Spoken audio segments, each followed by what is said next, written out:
Hello, everybody. Uh, I'm back with another author interview. I'm Johara, and this is Michelle Dutch.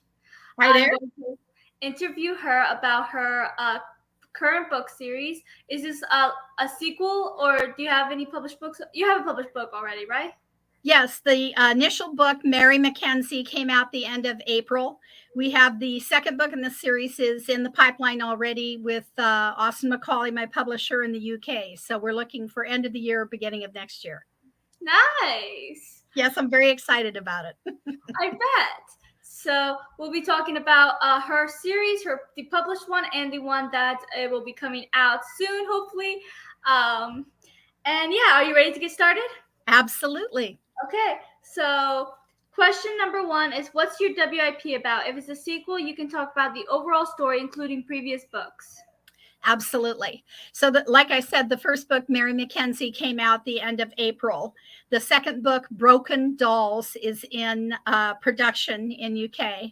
I've already finished the third book, which is Sacrifice, and I'm working on the fourth book right now. I'm writing that. That's Beneath the Trees. So, most of the time for any of the pieces that I'm doing, I do a lot of research. Even though this is a book that's uh, about not real characters and things like that. I'm real stickler for making sure that the information that I'm giving is accurate and researched ahead of time. I get So, yeah.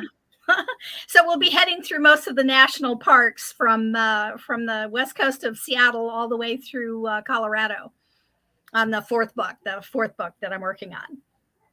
Nice. Question two, what is your MC like? My main character, Mary Mackenzie, is a survivor, and she is beautiful and creative, and she is somebody who can think on her feet and keeps going. So at the beginning of the very first book, of course, she is laid low by our bad guy, and she kind of is a phoenix rising out of the ashes. And so she starts to write again. She is a romance writer, a very world famous romance writer. And so when she starts writing again, it's necessary for her to go back out into the public eye. And it's when she does that when all the fun stuff starts happening. Um, I really like quick things going in the book. I like to grab the reader right at the beginning and just hold on to them until they get to the end of the book.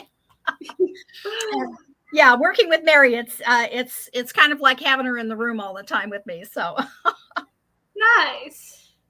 Yeah, sounds like a fun character. she is absolutely, and she does things that are unexpected. Okay, she's not. You can't put her into a cookie cutter. She's the one who will usually come up with the least mainline talk out of her mouth when she's going. So she'll usually have something a quick quip, so to speak, and she's always surprising people. No matter what's going on, she's surprising people. Nice. Question three, what are your other important characters like? Mary is surrounded by people who are integral to keeping her alive and going. So her brother Richard is a architect, and he's a world famous architect because he had written a software package that everybody was using, and so he'd made all this money off of this. And they're very close, so that when he when she became injured, he took care of her and brought her back again. And he was so worried about her that he created a security force to be around her all the time. She's better guarded than the president almost. So another one of our characters is Hege, who is a 6'4" blonde Danish commando who is also their housekeeper, and she runs their security better than any foreign government would. So between Rick and Hege and all of their security people, those are the only people who have access to her directly. At least that's what we seem to think.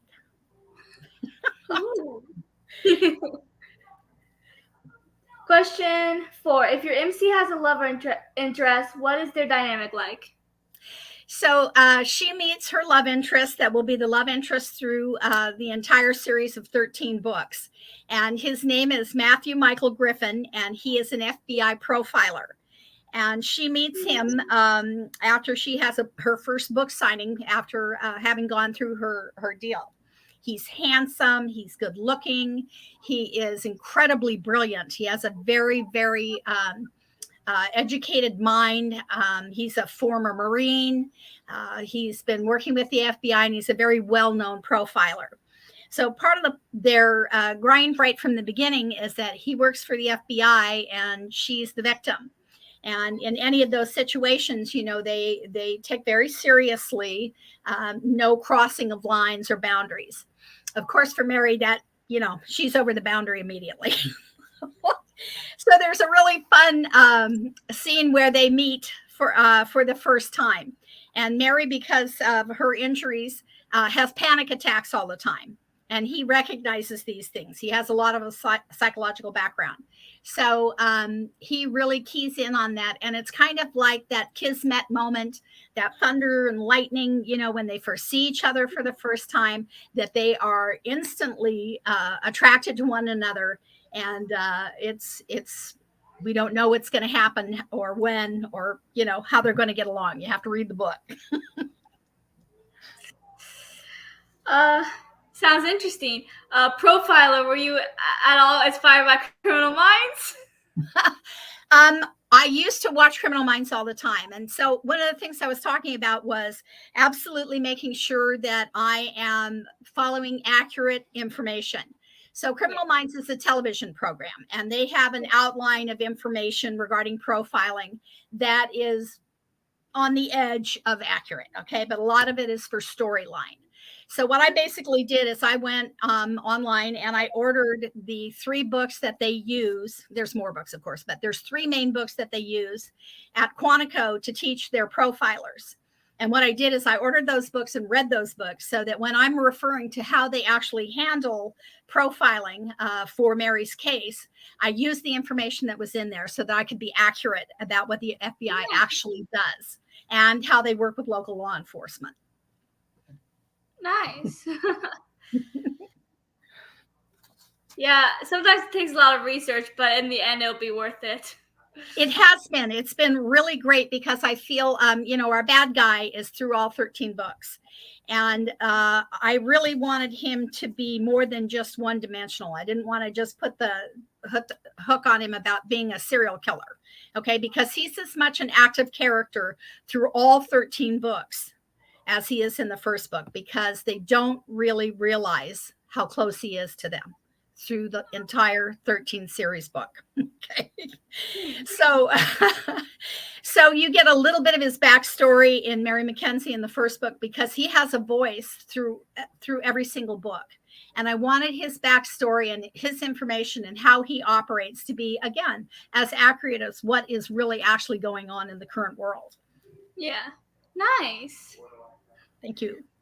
Question, that was 4. So question 5, who, despite the love interest, is closest to your MC? What is their dynamic like? Well, that would be her brother. Her brother is gay, and he's a real sweetheart. He really, really cares about her, really, really loves her. And of course, Heggie, of course, her head of security. It's more than just that relationship of somebody who's working for you. It's also about Heggie has a vested interest in Mary, and we don't really know what that is till a little bit later on, like another 2 or 3 books. In each one of the books, you're going to get a little tidbit of how these characters cross over and how their lives are really a lot more together than just this first little bit about her being head of security and her brother being there when she was injured in the beginning. Rick is funny and handsome and good looking, and he always has this kind of sixth sense to keep an eye on his sister, and has put his own private life on hold during this entire time that she's been ill. So it's not until she gets involved with Griffin that he actually starts to look like he's going to have a life again, you know, because this has kind of been a 2 to 3 year process for her to get better, write a book, and get back out into the public eye again. Heggie has a great sense of humor. She's she's the warrior woman that I would love to be. 6'4" and martial arts and weapons, and she knows everything. And plus she's a great cook. So I've just made them so that they're well-rounded and they work together. For Mary's life, Rick and Hege are the people who she's interacting with on a daily basis. So they've kind of put this cocoon around her to protect her and keep her safe, but she has no outside people in her life, save of going to a therapist or going to a doctor's appointment or something else like that. When she goes out to do the book signings, she's surrounded by security people. So she's better protected almost than the president. So it's kind of an isolating thing for her. So she really leans into these characters of Rick and Hege on either side of her. Nice. Question 6. What's your world like? Is it similar to our world? Is it different? How so? Absolutely. I love living up here in the Pacific Northwest. I'm currently a little north of Seattle. I've been up here for 8 years. I moved up here to be closer to my folks. I love the environment up here. I love the people up here. It's completely different. I was born and raised in California, and I moved up here to be closer to my folks. So the books are centered around this entire area, from the San Juan Islands to Seattle, Pikes Market, and all the places in between, and will continue to be through. The fourth book, when we're doing the national parks, that's going to be really fun, really, really fun, because we're going to go through Rainier and some of the other places. I'm really looking forward to it. Nice. Question 7. If you write fantasy, what's your magic system? No fantasy. I enjoy watching fantasy, but it's not really my deal. It's not my genre. I get that. It's not for everyone. No, and like I said, I read a lot of fantasy. I read a ton of books. I probably read 1 to 2 books a week, along with doing whatever I'm doing, because it helps keep the brain going. Nice. Yeah, I'd say I write like 95%. I read 95% fantasy. Like, that's my entire thing, and that's also what I write. Fantasy, I just love it. That's great. I love it. I love it. Oh, so what genre would you consider your book is? It's murder mystery, suspense, thriller, that kind of genre. There's it's funny because one of my friends just finished reading the book, and she said she had a hard time because she's known me for a long time. So there's little naughty bits in there. Okay. There's some intimate things in there. And she said she had a hard time reading those intimate things because she's known me for so long. So she said it was kind of like reading her mother's diary. So it's romantic and thrilling and suspenseful, and there is mystery, and there are clues through the entire book that will come all the way to the end of the book. So there's everything in there. Everyone will have a little bit more for you until you get to the very end. Nice. Question 8. Do you write major plot twists? Absolutely. I live on plot twists. I also like cliffhangers. So part of the idea in the book is that we're starting out and you're getting to know people, and then boom, we're right in the middle of it. And I'm also one who likes the opposing views. So one chapter will be one person's experience in that moment, and then the next one will be from a different person, their viewpoint in the same moment. So there'll be 4 or 5 people around what's happening, and you're getting a different viewpoint from each one of them. And that has a nice way of bringing tension into the storyline. So it draws you along and gives you a different view. It's almost as if something's in the center, and if you just turn it just a little bit, you're going to look at it from a different viewpoint. And in that allows me to use those for plot twists and things that maybe somebody wouldn't have realized or recognized right in the beginning. It's one of my favorite things to do. Nice. Yeah, major plot twists are always fun to write and to read. Yes, it gives me a giggle.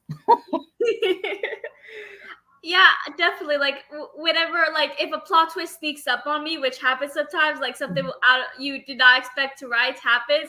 When I go back to editing, I love to add little foreshadowing, so that it's like when you go back, it's like, oh, it was obvious all along. That's right. Or at least you're hoping so, because you write something, you think, wow, did I make that too subtle? Or, I don't want to hit people over the head with it. But then the nice part about it is with beta readers or having people read it, and you'll say, well, how did you, without giving that too much of a lean in, you say, well, how did you like that? Or what did you think about that? And I actually had somebody who caught something. There's a big clue on the cover of the first book. Okay, so the artwork that's on the first book has a big clue in it. And finally, the other day, somebody said to me, "Oh," and they looked at the cover and then figured out what the clue was. So it's working. That's my favorite deal. It's a recurring element for me in the books that I write currently. And I like the clues that are out in the open, but because maybe you expect somebody to be there, you don't realize it's not a good person who's there. That nurse, that doctor, that person dressed as a policeman may not be the person you think they are. Yeah, very true. Question, that was so question 9, what tropes are in your WIP? Well, the recurring element, of course, is always the clues out in the open and the cliffhangers. That's pretty much a follow for me. But I also like my characters to, they're not perfect. I don't like perfect people. I think it's hard to go through life trying to be perfect. So either through their dialogue or through how they react to somebody or what you hear them thinking, that usually gives them a little viewpoint into their lives of who they really are. So that, and that's very common with my characters. My characters, put their pants on one leg at a time, and they fall down and make mistakes and say the wrong thing in a moment. And I like characters like that because then I can identify with them personally. And I think other people who read my work, that's the same type of thing, is that they'll relate to what that character is going through and can imagine themselves in that aspect of it. Yeah, definitely. I agree. I do not like characters that are seemingly perfect. Like it gets on my nerves. But I like characters that have flaws. Like they're genuinely good people, but they do make mistakes. They do have those bumps and bruises. I mean, it's only human. That's right. Yeah. And you think, well, there, but for the grace of God go I, you never know what it was that set them on the tumble down a hill that took them from being a good person to being a bad person and vice versa. Somebody, one of the characters in the book, Justice, that's the very first book. He's the police officer who was originally on Mary's case when she was first injured. And of course, he was disgraced out of the police force that he was on because he didn't solve her case. And so he gets involved and is just this little shadow that's following them all around through the entire book. And he's older, he's overweight, he can't, quite keep up with the things that he needs to do. But in the end, justice comes through. Nice. Question 10. What themes are in your WIP? That all things are connected one way or another. You may not see it right away. You may not know it right in the moment, but everybody in the books, from the first character to the last, is connected. You see those connections a little bit more clearly as I drop big hints as we're going through the series of books. But in the very first book, I leave a lot of doors open where you can see they're connected. Everybody's connected. And how many people were actually there the night that she first got injured becomes clearer and clearer through the whole thing. So everybody has a piece in this. Nice. Question 11. What was your inspiration for your WIP? I think this was a lot of wishful thinking. I wrote it. I actually had been thinking about it for a long time. I had a lot of Post-it notes and little file folders and stuff like that. But COVID hit, and I still work because I work for a lab company in the hospital. So I had to keep going to work, and we had a lot of downtime, and I was dealing with a lot of younger trainees because that's one of the things I do is train people. And so I was working with a lot of kids from 20 to 30 who had not had a lot of life experience. And so it was a really good thing for me to talk through the plot ideas with them. because they're very jaded. They feel they're very jaded. It's not that they read that much, but they've seen all the movies. They've got all the things. So they really enjoyed the intellectual portion of it, where they actually had to think about what I was talking to them about. So then I'd go home and I'd write, and then I'd bring stuff into the office, and during their breaks and lunch, they'd go read it and come back and say, is there more? Is there more? So it took me about a year to write while we were working and doing the stuff at the same time. But I'm not, this kind of leads into the next question, but I'm not somebody who does outlines. That's not my deal. I raise my paw and say I am the ADHD person. Okay. I get bored really, really easy. So I've been through all of the writing classes. I've been through all of the conferences. I've written other books and things like that. I don't do well with an outline. I don't do well with synopsises. I hate it when I have to write and describe the book and that kind of stuff. I'm learning. I'm going with the program. But I don't actually write an outline. I have storylines and story ideas that come to me. I'll write them on pieces of paper. They sit and muddle in my brain, and then I will sit down and I just write them. Something that has come up in the last 2 books that I've written is I wrote the first chapter and I wrote the last chapter. And that's kind of been my process through this, is that then I fill in the stuff in between. And it's actually worked really, really, really well. I'm getting into some of the real emotional things in Broken Dolls, especially in Broken Dolls and the book that comes after it, Sacrifice. So I'm not much of a, put your plot together and do it this and this and this. I'm more an off the cuff writer, and I write and I write and I write, and then I'll go back and edit afterwards. That's kind of how I am. So even as the book is, this kind of gets into the next question a little bit, but my work in progress is part of this series, and each of them really build on the other ones that come before, basically because I'm introducing a new character in each one, and they're all integral to each other. I write a prologue. I'm a person who writes a prologue. I write chapters, and the last chapter is always going to be the voice of my serial killer. Okay. Yeah. That's interesting. Everybody thinks there's no, they think he's gone after the first book, and they're mistaken on a level you cannot even begin to believe until you get to books 5 and 6. So I'm a very creative person, and I don't work well within the things. Now, that as a younger writer, I did do those things. I started writing when I was about 10 years old. And I had a girlfriend and we were really close, and we wrote scripts for Star Trek. Okay, that's how old I am. All right. So in the beginning, we learned how to do things. We had 3x5 cards where we would keep track of our characters by writing their names and how tall they were and what they looked like and where they came from and all the rest of that kind of stuff. And so I learned within the framework of, do an outline, do these other different things, and this is how you should build your storyline, and you should have this, that, and the other thing. And I learned that for basics, but for myself as a writer, I'm better when I sit down, put the screen on there and then just go. And then I'll come back to it later and mull on things inside of my head. I don't do well with structures, but Yeah, everyone's different. Do what works best for you. That's right. Absolutely. I encourage that. I really, really encourage that. Yeah, definitely. If you like to outline every single detail, do it. If you like to outline literally zero, do it. Me, I'm pretty much like in between. Like I feel like I outline the major things, but a lot of these smaller details, or even a lot of the plot twists, I just don't expect. And yes. I just let it happen as I'm writing. So it's like I'm in between, because I do outline a little bit, but not like the entire story, That's correct. That's correct. It just doesn't work for me. That doesn't mean it doesn't work for somebody else. Exactly. And I think if you were doing, that's right.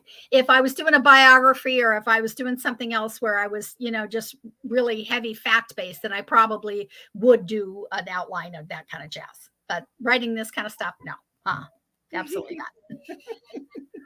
Well, it's your book, so do what's best for you. That's right. It seems to be working. It seems to be working. So great. So you answered question 12. So moving on to question 13. Who's your favorite character to write in your WIP? If it's your MC, then who is the second? I do love writing about Mary, but I find myself writing, I love writing about Heggie because I think she's, like I said, she's the warrior goddess, and she has so many different facets and so many things that she's good at. And we don't really see her being vulnerable until book 2 and 3.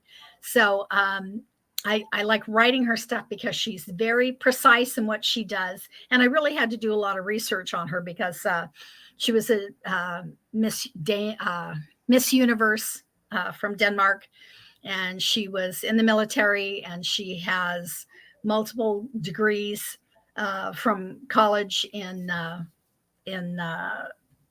physical therapy and speech therapy and things like that, which was one of the reasons that Rick picked her to work with Mary. I also love writing about Griffin, Matthew Michael Griffin, the FBI profiler who is Mary's love interest, because he's like, I don't know, he's the fantasy of, the guy. If he was the guy, he'd be the perfect guy. And he's brilliant. So, and I love how precise he is in what he does. So. Nice. Yep, absolutely. Question 14. What's the dynamic like between your MC and the villain? So Mary doesn't know that he's there most of the time. She has a little bit of a scene with him right at the very, very beginning of the first book. So he is ever present in her life. He knows everything she's doing, everywhere she's going, who she's with, and what's going on. He knows about her. He's obsessed with her in so many different ways. He's been operating as a serial killer for a long time. She's the only one who ever got away. So that's his hook on her. She knows there's something there, but she's been focusing on getting better and doing those other things. So she's not as aware of him other than a feeling that something's not right. And because she had brain injury at the time that she was injured, she doesn't remember everything that happened. So it's kind of one-sided, but it's going to change as we get a little further along into the series of books. So nice. Thank you. Question 15. Without being too spoilery, what was your favorite scene to write in your WIP so far? So in the very first book, there is a fight scene, of course, at the end. There's a surprise. The bad guy shows up at the least. You think everything's settled and everything's good, and it goes down, boom, boom, boom, boom, boom. And this includes a romp through the very full farmers market, Pike's Place Market down in Seattle. And that's where it happens. And that was one of my favorite series of scenes to write, because everything or everybody you think would have been her protector gets taken out. So how that ends, you'll have to read. Wow, interesting. Yeah, and it was interesting to write those fight scenes. I used to do martial arts when I was in college, and we would often choreograph fight scenes when we went out. And I also worked in the movie industry for a period of time. And you have to understand that in any of these action films, you really have to plot and plan how that actually looks when they're fighting to make it look like they're fighting, but nobody getting injured. So writing is very similar to that. My books read like a script does. There's a lot of dialogue. There's a lot of action. There's a lot of movement. And so often I would go to the place where I'm writing that action about, and I'd have to look at it from different angles. Could this work this way? Could the guy come from here and then not be seen, and that kind of jazz. So those are fun to write. They're hard to write, but they're a lot of fun, because you really have to be accurate in what you're doing. Yeah, definitely. I get that, especially when you're not writing fantasy, because with fantasy there is more leeway. If I'm writing about monsters, so it's like some of my characters have the ability to just disappear without a trace, Right. So it makes those scenes a little bit easier because I don't have to be completely accurate because the accuracy is different with monsters. That's right. Absolutely. Absolutely. But since you're doing nothing but humans, you have to be a little bit more accurate. And I can imagine that could be a little harder. Yeah, just a little bit. Just a little bit. Question 16. We touched upon this a little bit already. If you're writing a series, do you like ending on cliffhangers? Do you plan to end on a cliffhanger in your current WIP? Absolutely. I think the cliffhanger is one of the best ways to keep your readers engaged. And the cliffhanger can't be one they see coming, which is part of the reason you're always going to hear from my serial killer as the last thought or word in the book, in any of the books. I think books need to be engaging. You can't throw something formulaic at our readers because they're intelligent and because they see a lot of things and they're better educated than they have been in past years. So a book actually has to grab you and hold your attention and make you want to know what happens next. Where does the character go from there? Is that the end? Oh my gosh, that can't be the end. And then you know that there's something more coming along. So I really want to engage my reader. I really want them to be cheering for Mary and for Griff and the other characters that are coming in and out of there.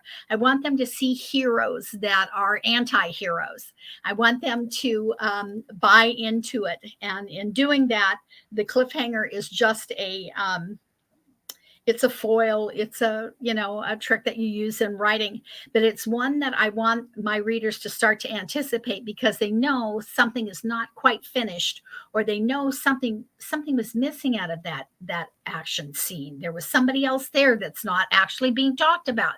So in that way, I believe that helps to bring the reader along, hold their interest, keep them buying in to finding out what happened in the next one.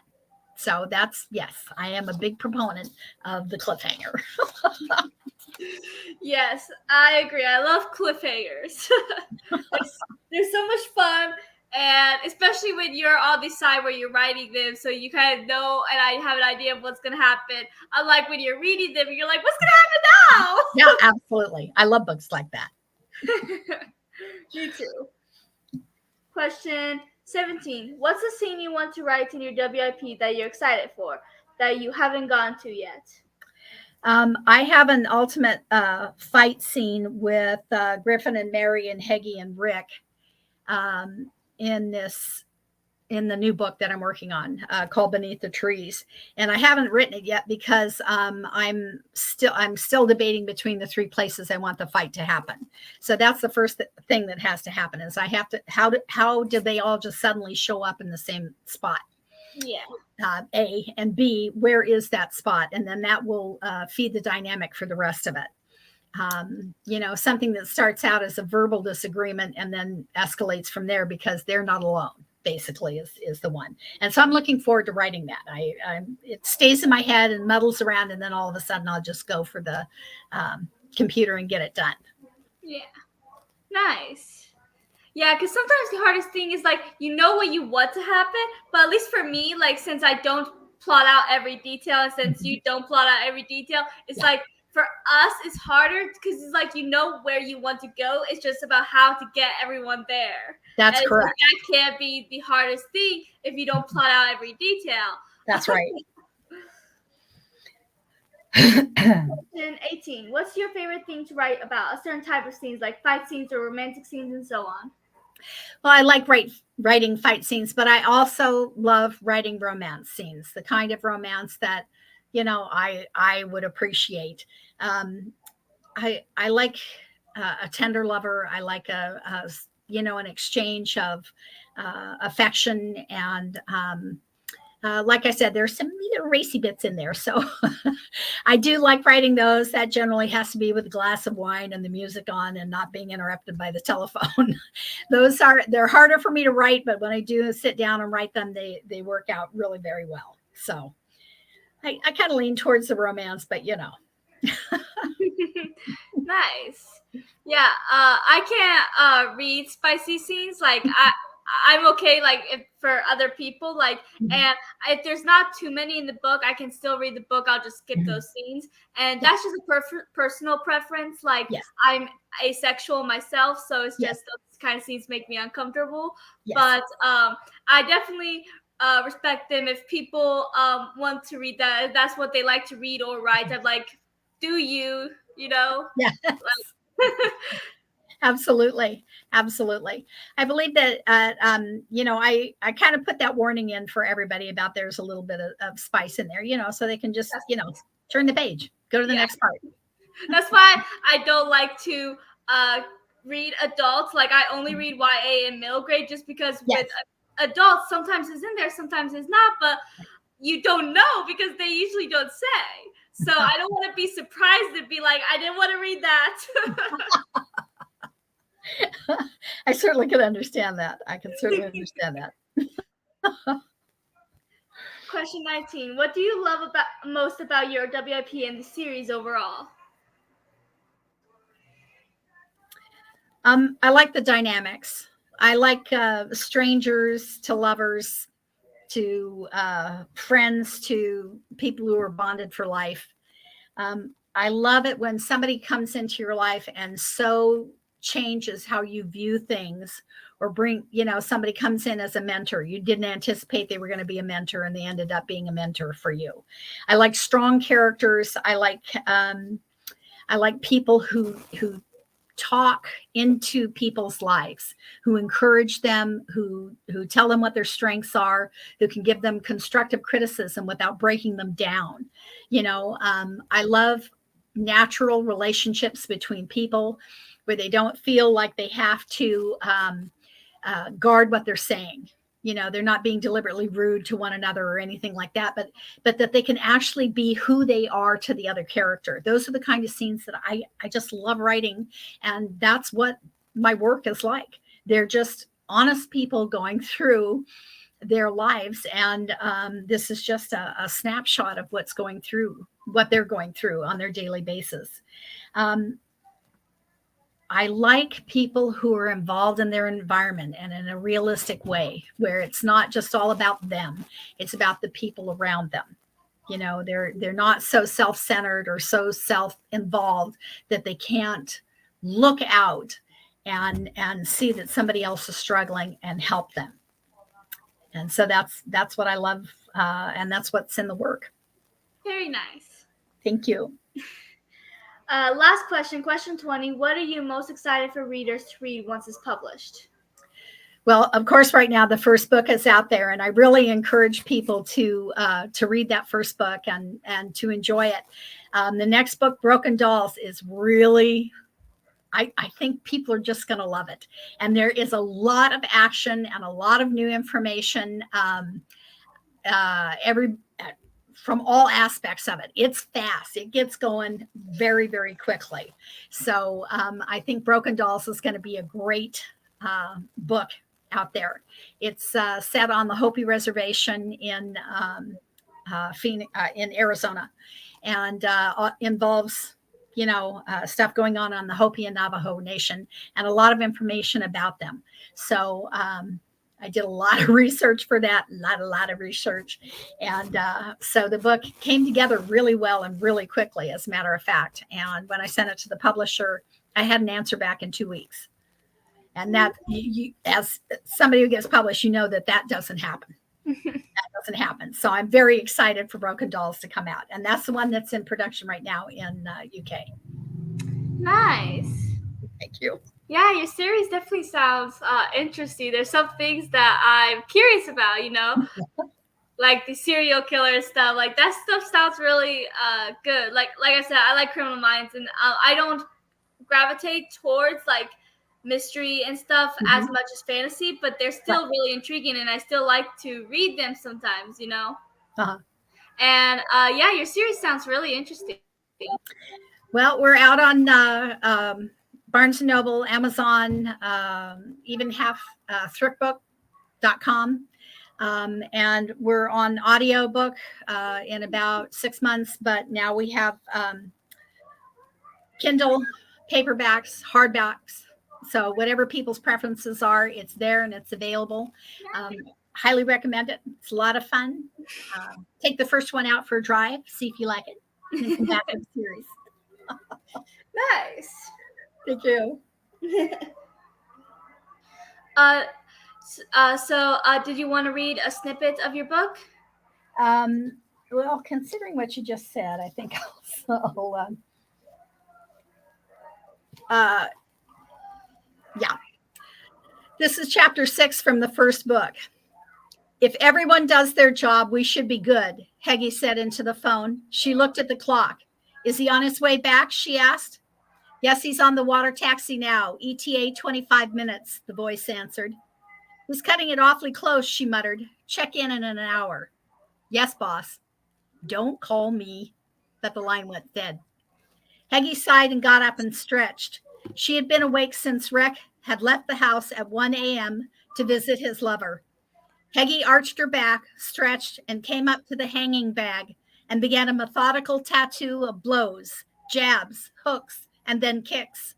Another 20 minutes and she broke for a shower. Her body wanted sleep, but she couldn't think about that. She compartmentalized the way she had been taught, moving all physical feelings into the back of her mind. She went over the plans again as she showered, visualizing all the moving parts, all the possibilities. Heggie came out toweling her statuesque body, firm breasts and tight belly.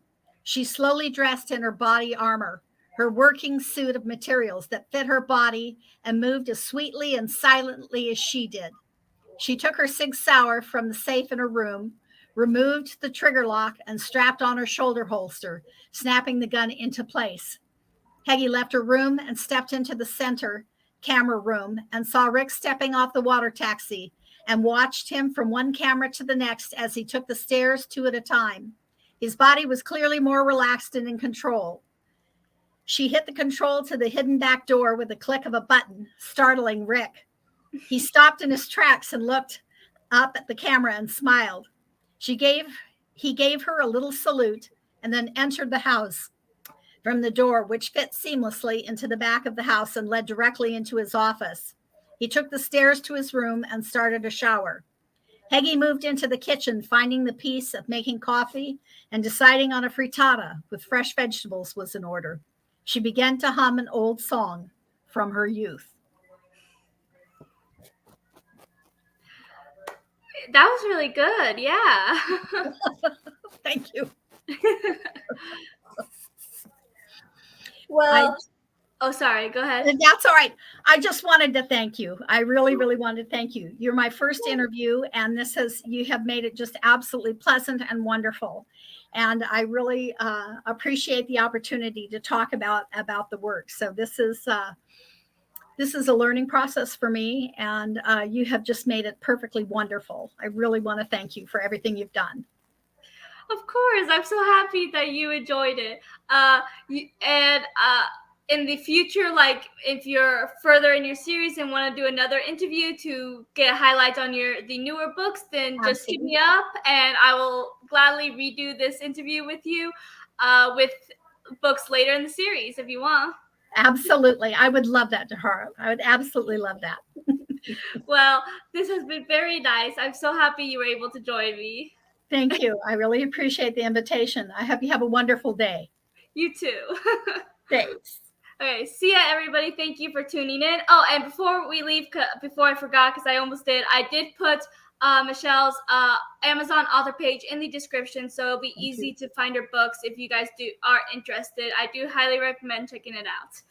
Thank you. You have a great day. You too. Bye-bye.